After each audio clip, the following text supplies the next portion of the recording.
Olá, bem-vindos a mais um programa A Arte da Guerra, como sempre com o embaixador Francisco Seixas da Costa, pela última vez, esperemos nós, porque dá a dizer que tudo vai correr bem, falarmos nesta fase, mais uma vez, das eleições no Brasil.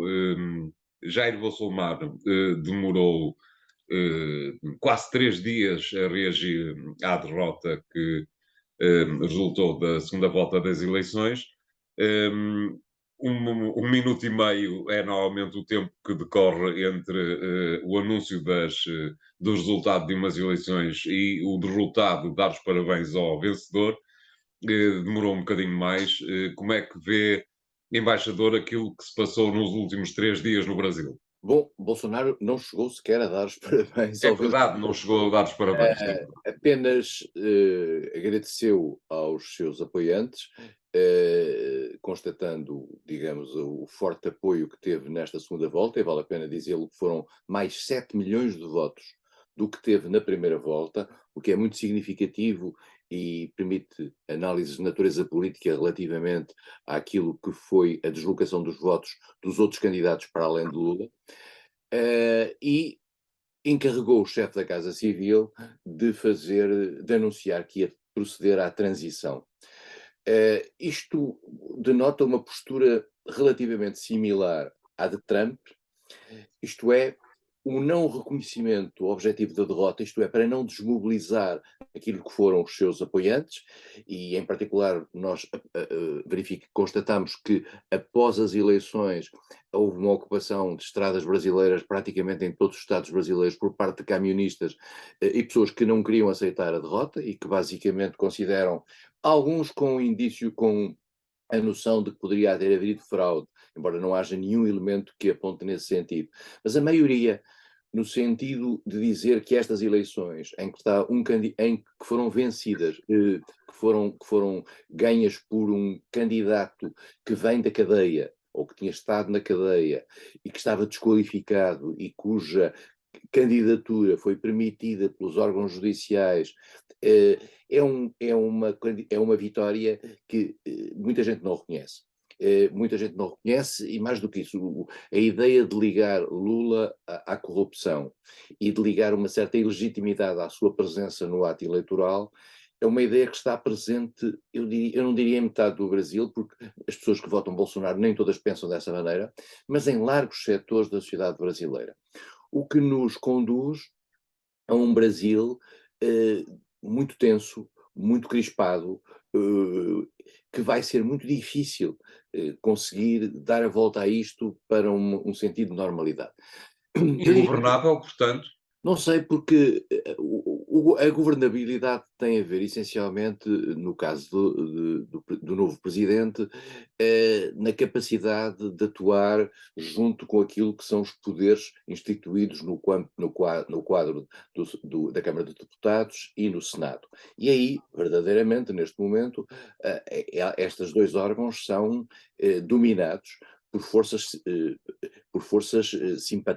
com simpatia por Bolsonaro. Mas nós sabemos que no Brasil estas coisas não funcionam sempre assim. Contrariamente aos Estados Unidos, em que há um partido republicano e um partido democrático, e o líder que foi afastado, Trump, tem o Partido Democrático como o seu espaço de afirmação. No Brasil, há um conjunto variado de partidos que estiveram atrás de Bolsonaro ou ao lado de Bolsonaro, e Lula vai procurar agora fazer uma pesca à linha em cada um destes partidos, tendo em conta que ele próprio tem cerca de 10 partidos na sua coligação. É evidente que vai ser muito difícil, tanto mais que Bolsonaro se encarregou, por motivos eleitorais, e isso foi claramente denunciado por Lula, e bem, encarregou-se de fazer uma série de promessas com incidências de natureza orçamental que vão ser pagas, digamos, pelo candidato que ganhou. Além Tem disso, que arranjar a forma de as pagar, sob pena de ficar numa situação muito complicada. muito complicada, e particularmente perder logo à partida, digamos, o estado de graça. Eh, Claro. Lula é, vamos ser claros, independentemente de ser, a meu ver, isto é uma opinião pessoal, muito saudável para o Brasil, que tenha ganho o Lula e que tenha perdido o Bolsonaro. Devo confessar que me assustava bastante a continuidade de Bolsonaro durante mais 4 anos e o que isso iria induzir sobre a vida brasileira, mas, por vistos, metade dos brasileiros não pensam como eu. Mas Lula vai ter uma situação económica complexa e Lula, ele próprio, no imaginário brasileiro, não é o Lula de 2003, 2010. Vamos ser claros. Lula, de 2003, em 2003 era uma novidade. Em 2010, quando saiu, tinha 80 e tal por cento de aprovação. Depois de tudo isso veio ao de cima os lava-jatos, veio ao de cima todo um conjunto de situações que se agravaram durante o período de Dilma, que se foram claramente exploradas durante o período de Michel Temer, e portanto o Lula não tem uma imagem idêntica à que tinha, tem um grau de rejeição fortíssimo. E os votos de Bolsonaro representam muito, para além daquelas pessoas que acreditam em Bolsonaro, representam muito o voto contra Lula. Da mesma maneira que o contrário também era verdade. Sim, mas há aqui uma pequena diferença, se me permite interromper, que é, até agora havia o voto de rejeição a Lula da Silva. Desta vez houve um voto de ódio a Lula da Silva, o que torna as coisas possivelmente um pouco mais difíceis. Sim, e vai ficar uma sociedade brasileira com uma grande reação negativa face ao novo presidente. Sobre isso não temos a mais pequena dúvida. Tudo dependerá da sua habilidade ou não de conseguir fazer políticas que possam apontar para uma descrispação e para uma melhoria da imagem do Brasil. No plano internacional, eu acho que estão garantidas as condições para, de certa maneira, para esse ambiente. Por um lado, isso foi muito importante para o Brasil. Os líderes internacionais imediatamente reconheceram a vitória de Lula, a lisura das eleições e o modo como elas se processaram. Isso Joe Biden foi claro nessa matéria e foi, aliás, dos primeiros a dar essa nota. foi, e na América Latina, na América do Sul também, o papel dos Estados Unidos continua a ser vital. É, Sim, é sim. quase irónico pensar que uma palavra dos Estados Unidos para o bem ou para o mal tem uma importância muito grande. Os líderes europeus disseram o que disseram, mas a palavra de Joe Biden teve um papel importante. Depois também houve um ponto que facilitou muito isto, é que muitos dos aliados de Bolsonaro, a começar pelo próprio vice-presidente, mas também pelo antigo juiz Sérgio Moro, e por outras figuras, rapidamente vieram dizer que agora temos que olhar para o futuro e não olhar para o passado. Isto, e de certa maneira, isolou Bolsonaro, que neste discurso curto que fez, de certa maneira manteve o seu eleitorado, ou digamos a sua tropa de choque mobilizada, mas não deixou, e isso também teve a ver aparentemente com uma reunião que ele teve com o Tribunal Superior Eleitoral e com o Supremo Tribunal Federal, não deixou de dar uma nota de que é preciso cumprir a Constituição, que não se pode cortar o direito de ir e vir, o que de certa maneira contrariava a vontade dos manifestantes de manterem as dificuldades rodoviárias e o assalto à propriedade, etc. Portanto, Bolsonaro colocou-se do lado da legalidade e procurou sublinhar isso, mas não deu um sinal de puxar o tapete completamente aos manifestantes, que ele acha que funcionaram por razões de luta contra a justiça e por considerarem ilegítimas, no fundo, de certa maneira, o resultado final das eleições. Mas, enfim, é um terreno complicado. Eu acho que os meios económicos brasileiros, que são muito responsáveis e têm uma economia altamente sofisticada, devem ter dado os sinais certos de que não se podia entrar numa zona cinzenta com efeito sobre a moeda brasileira, com efeito sobre a bolsa, etc. Agora, o Brasil tem uma situação, um mecanismo institucional estranho, que é criar agora um espaço entre o dia 1 de novembro e o dia 30 de outubro e o dia 1 de janeiro, em que Bolsonaro continua presidente, em que Lula não é ainda Em presidente, plenas funções. em plenas funções. Isso é uma situação complicada, e nós vamos ver em que medida é que Bolsonaro procurará nestes 2 meses, se calhar, agravar da maneira que puder a situação para o seu sucessor. Uma última questão muito rápida, embaixador. O que é que espera que venha a ser a postura de Jair Bolsonaro nos próximos tempos? Vai mimetizar aquilo que Donald Trump tem feito nos últimos 2 anos? Vai tentar fazer isso, mas como eu disse, ele não tem um partido republicano.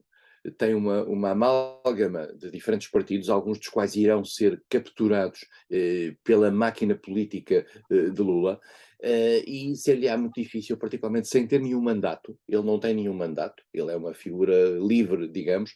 Vai ser muito difícil conseguir aparecer como uma espécie de mentor político, porque são 4 anos. Contrariamente a Biden, que teve estes 2 anos, e há uma possibilidade da oposição para funcionar 2 anos depois, como já veremos a seguir, no caso de Bolsonaro são 4 anos.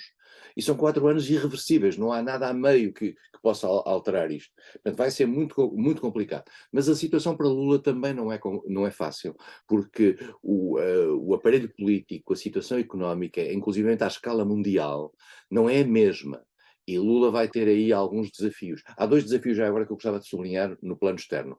Lula vai ter, pela positiva, muito rapidamente, um grande acolhimento internacional relativamente às questões do ambiente, em particular ligadas à Amazónia, e Lula tem sobre isso um discurso muito claro, trouxe Marina Silva para jogo, etc. E, por outro lado, Lula vai ter um problema, é que vai ter que se definir muito rapidamente também sobre a questão da Ucrânia. E nós Certo. sabemos que na questão da Ucrânia, quer Lula, quer Bolsonaro, assumem uma postura que é muito tradicional brasileira, de uma certa equidistância, e essa equidistância, num mundo tão crispado como está hoje, em relação aos Estados Unidos e em relação à Europa, muito rapidamente vai ser pedida uma definição sobre isso. Eu posso fazer uma Sendo pergunta. certo que peço desculpa por interromper novamente, sendo certo que o Brasil é o B dos BRICS. Mas os BRICS já não têm o R muito ativo, que é a Exato. Rússia. Portanto, vai ser muito complicado este processo. Mas os BRICS, de facto, são, aliás, um instrumento, na minha opinião, que a China está a utilizar e que vai utilizar no futuro. E, portanto, vamos ter aqui uma situação complexa, e eu agora posso fazer aqui uma previsão, que não é barato fazer previsões. Eu acho que o Brasil vai surgir dentro, não sei se agora, nestes 2 meses, se a partir de janeiro, vai surgir numa tentativa de aparecer num processo de mediação para a questão da Ucrânia. Mas esta é o meu guess, tendo em atenção aquilo que foi já no passado, uma tentativa que o Brasil fez relativamente à questão nuclear no Irão, com a Turquia, em que falhou, mas em que, apesar de tudo, fez a tentativa. Também desta vez não me parece que vá ter grande sucesso, mas eu acho que a diplomacia brasileira não vai perder esta oportunidade de reafirmar com Lula, particularmente depois de um período em que o Brasil esteve ausente do mundo, vai querer reafirmar alguma presença e, mais do que isso, criar um mínimo de, eu diria, credibilidade para a sua tentativa de entrar para o Conselho de Segurança como membro permanente. Muito bem. Vamos fazer aqui o primeiro intervalo do programa de hoje. Voltamos já de seguida com o segundo tema. Até já.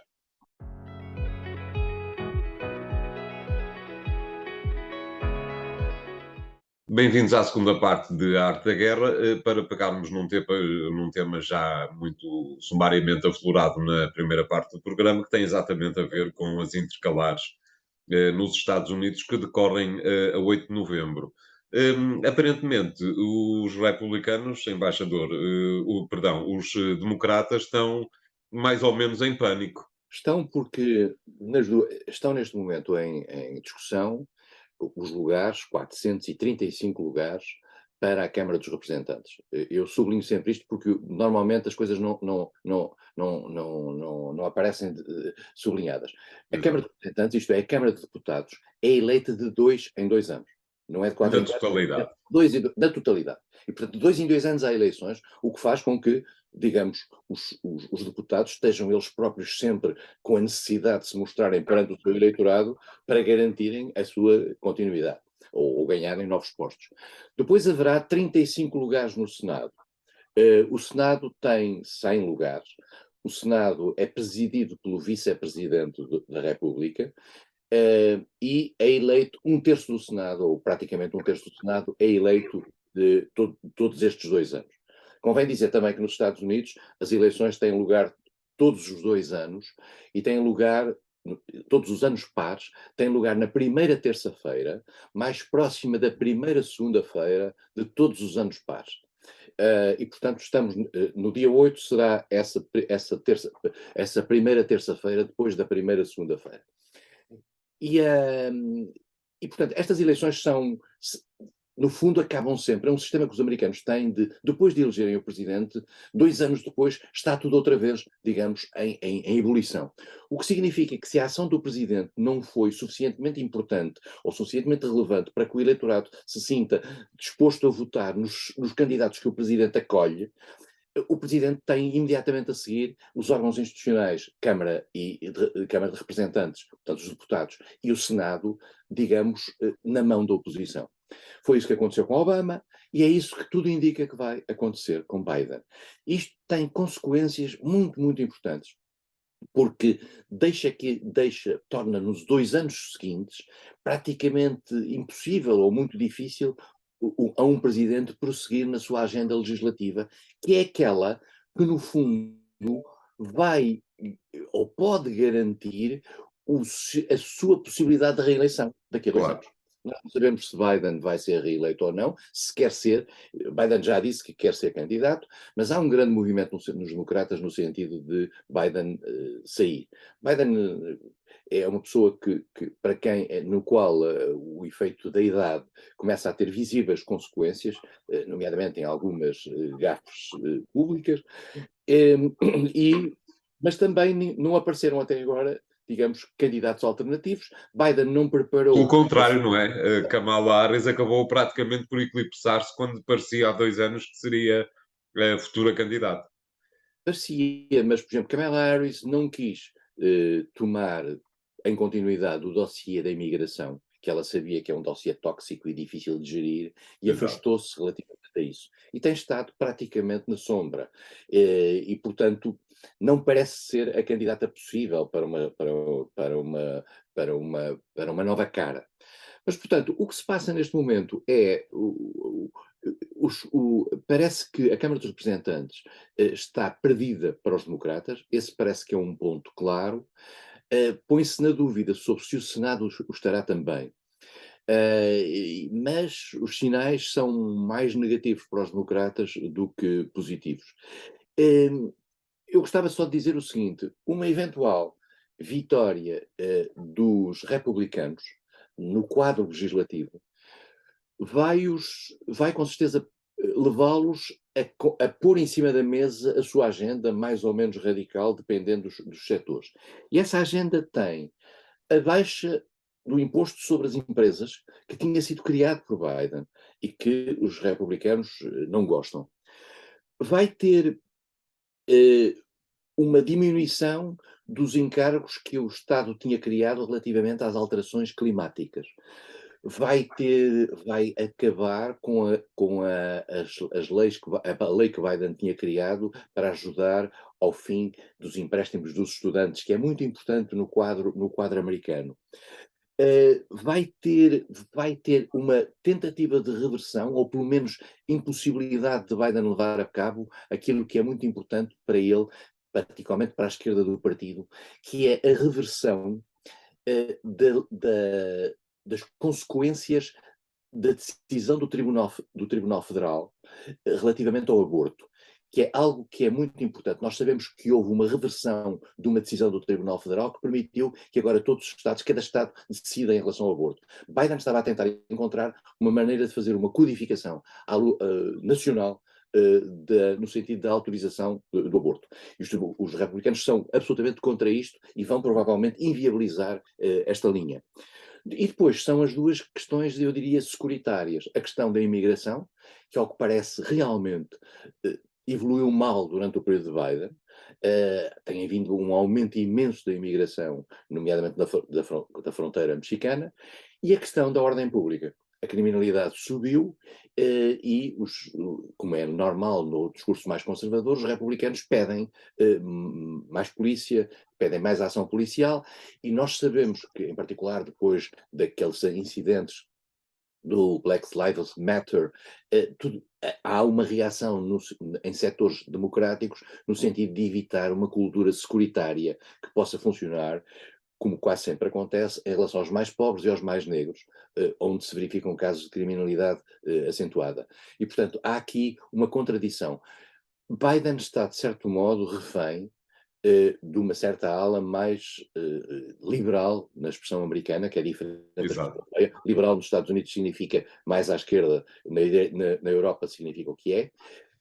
E tem aqui um problema que é conseguir garantir ao mesmo tempo o acomodar dessas atitudes e das políticas, por exemplo, antidiscriminação, etc., que quer levar à prática, sem, por outro lado, ser acusado de estar a ceder à chamada agenda woke, como a direita diz, relativamente às questões de género, às questões femininas, às questões da violência doméstica, tudo isso, todo esse conjunto de questões do feminismo e que são muito importantes para a modernidade e são muito importantes para uma América moderna e em consonância com o mundo.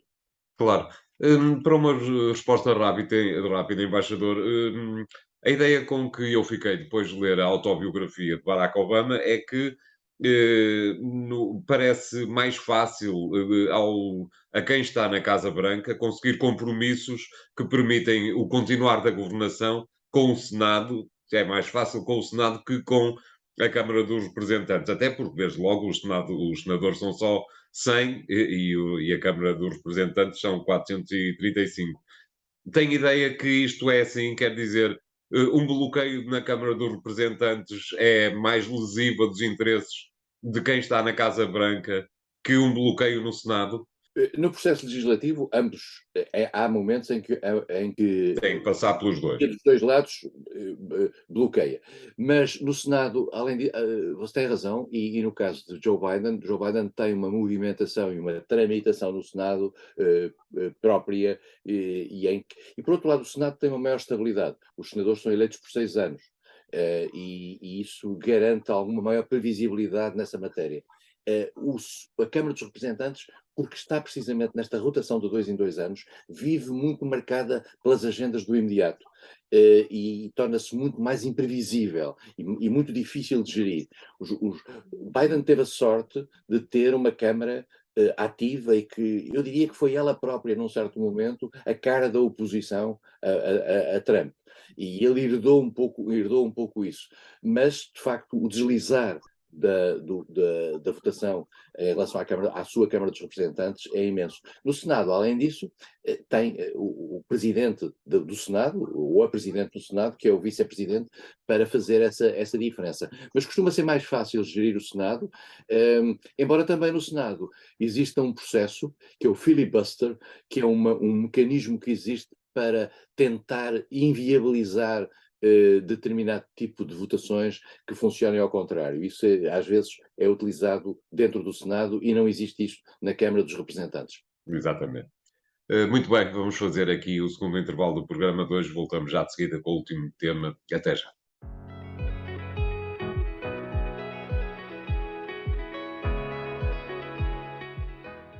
Bem-vindos à terceira parte da Arte da Guerra, desta vez para falarmos um pouco, ou pedirmos ao embaixador Seixas da Costa que fale um pouco sobre as eleições em Israel, que foram no dia 1 de novembro, na passada terça-feira, e nesta quarta em que estamos a gravar a Arte da Guerra, ainda não há resultados definitivos. De qualquer maneira, a tendência, segundo todas as indicações, é que Benjamin Netanyahu vai conseguir pelo menos 61 lugares no conjunto de partidos que ele poderá agregar numa coligação, sendo que o Knesset são 120 lugares e, portanto, 61 é o mínimo possível para eleger, para governar sem grandes problemas. Como é que vê, embaixador, o regresso de Benjamin Netanyahu a um lugar onde foi extremamente controverso e onde esteve durante mais de uma década? E onde se mantém controverso porque ainda há processos a correr contra ele no tribunal. Exatamente. Benjamin Netanyahu é uma figura central e ao que parece, a figura de Benjamin Netanyahu esteve no centro de toda a discussão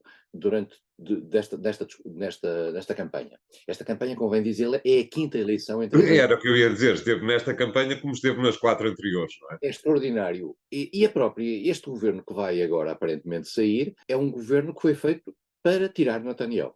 Era um governo de 8 partidos, alguns dos quais improváveis numa coligação, mas Claro. a única ligação comum era a circunstância de quererem ver-se livres de Netanyahu. Havia partidos de esquerda, estavam todos os partidos de esquerda, aliás, nessa coligação, estavam partidos de direita, estava um partido árabe, e a tentativa foi tirar Benjamin Netanyahu. Netanyahu é um resistente nesta matéria, quer dizer, eu ainda me recordo quando ele era secretário de Estado dos Negócios Estrangeiros, depois foi a ministro, já tinha sido antes embaixador na ONU, onde aliás tinha sido número 2 também no passado, e depois teve 14 anos como primeiro-ministro, em 2 ciclos sucessivos. Tem uma política externa extremamente afirmativa, e nós vê-la-emos a surgir daqui a dias quando se ele vier a tomar posse. Nesta eleição, ele vai se aliar a um partido muito à direita, um partido extremamente conservador, sionista conservador, o que significa, portanto, que Netanyahu fica no plano interno, nomeadamente na relação com os palestinos, vai ficar debaixo da necessidade de implementar uma agenda radical. E isso já estamos a ver as consequências disso em matéria de colonatos, em matéria de ataques a Gaza, em matéria de postura perante a autoridade palestiniana. Portanto, vamos ter aqui uma situação muito complexa e, mais do que isso, vem aí a reação ao acordo nuclear com o Irão, que já existia por parte deste governo, mas que Netanyahu vai levar aos extremos, nomeadamente, não se importando com isso, de criar uma tensão com os Estados Unidos nessa matéria.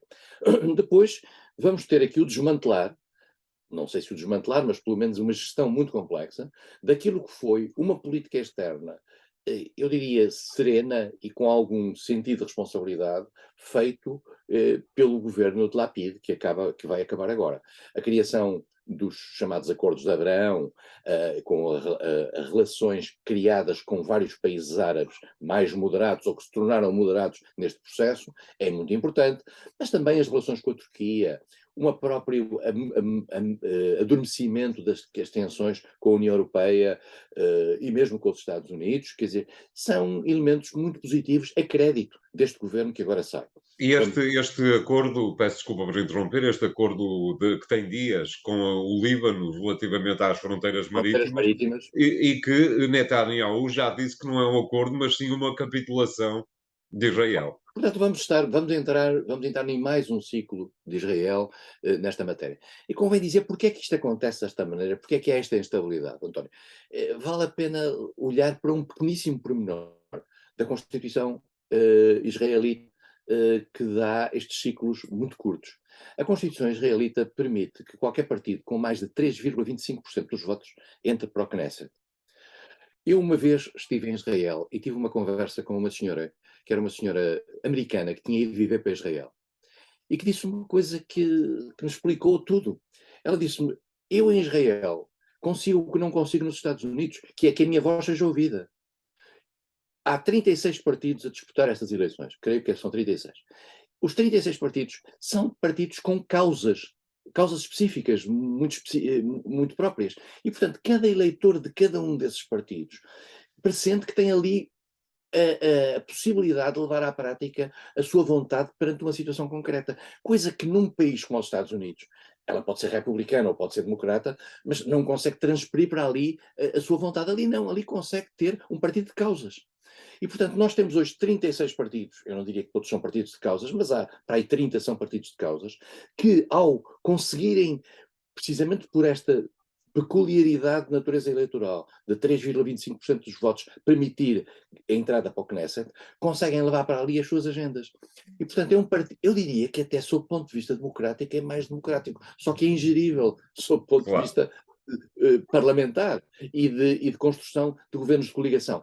A tradição de governos de coligação é histórica em Israel, desde a sua criação em 1948. Eu julgo que nunca houve nenhum governo sem ser de coligação, o que é, de certo modo, democrático no sentido de acomodar várias tendências. Só que levando isto ao extremo e alguns governos obrigando a ter 7, 8, 10 partidos diferentes, claro que ao final de um certo tempo estas coisas rebentam. Há aqui só um pequeno pormenor que é dizer, há 3 partidos árabes, porque 20% da população de Israel é uma população árabe. Não obstante Certo. Israel ter decidido fazer, creio que em 2018, uma lei considerando que Israel é um Estado judaico, criando, no fundo, o caminho para aquilo que muitos acusam de ser uma espécie de apartheid, dentro de Israel há 20% da população árabe que tem direito de voto e que se divide por três partidos. Um dos partidos não teve lugares, não teve nenhum eleito, outro teve 4 e o outro teve 8, creio eu.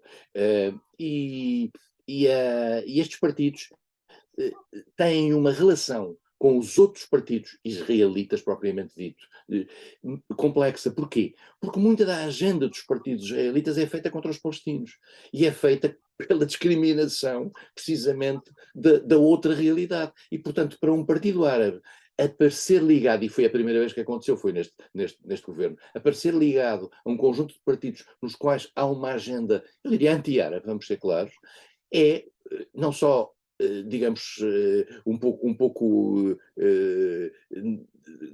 contrário aos seus princípios e é provocatório, digamos, para o próprio eleitorado árabe. Claro. Como é que acha que os países importantes, digamos assim, à volta de Israel, vão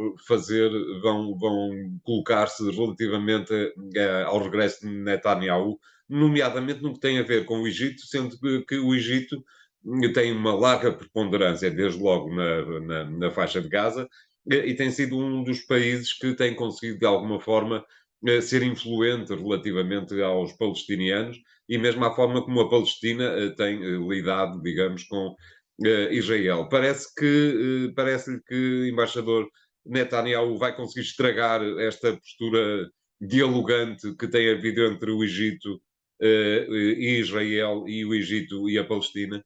Eu não acredito que o Egito é uma realidade demasiado importante para que Israel, salvo em situações confrontacionais de guerra, se meta. Israel tem uma espécie de um diálogo, às vezes tenso, mas quase sempre conjunto, progressivo, digamos, com o Egito, porque também pressente que é importante o papel do Egito, por exemplo, para anular as entradas, as infiltrações pelos túneis que vêm do norte do Sinai para Gaza. E, portanto, há aqui uma espécie de um entendimento, como aliás houve no passado, curiosamente, entre Israel e a Síria. Certo, Israel tem sempre uma gestão da sua vizinhança cuidadosa e Israel gosta de vizinhos poderosos, porque ao mesmo tempo permite-lhes dialogar com eles. O que mais preocupa Israel são os vizinhos em instabilidade, que é o caso do Líbano, porque Israel tem ali sistematicamente as incursões do Hezbollah e a possibilidade de instrumentalização de setores palestinos que vivem no Líbano. E, portanto, Israel preocupa-se com isso, como se preocupa de vez em quando com alguma fraqueza por parte da Jordânia. Portanto, o Egito não é um problema para Israel. Agora, Israel vai ter uma questão sobre a qual eu devo confessar que estou em branco e que é vital, que é este governo de Israel que vai sair, é um governo que se mostrou claramente, eu diria, afastado de questão ucraniana e que disse que não dava, enfim, dava apoio humanitário à Ucrânia, mas não se colocava no processo. Será que Netanyahu vai mudar isso?